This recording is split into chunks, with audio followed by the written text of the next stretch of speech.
Qan parçalanması müxtəlif xəstəliklərdə olur. Bu xəstəliklər həm irsi ola bilər, həm də qazanılmış ola bilər. İrsi qan xəstəlikləri bəli Azərbaycanda geniş yayılmış xəstəliklər qrupudur. Məsələn, deyək ki, talasemiya xəstələri bunu hər gün, hər zaman eşidirsiniz.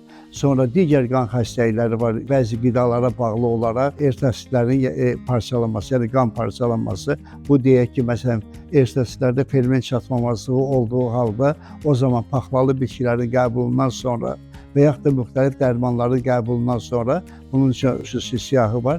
Həmən dərmanları qəbul etmək olmaz, amma həmən dərmanlar orqanizmə daxil olduğu halda hökmən qan parçalanması baş verəcəkdir. Digər başqa xəstəliklər də var.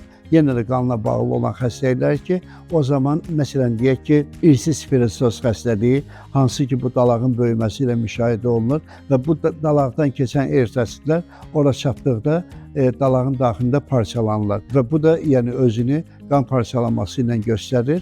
İrsi qan xəstəliyidir. Bütün bu halların hamısı hematoloqa müraciət etməyi tələb edir.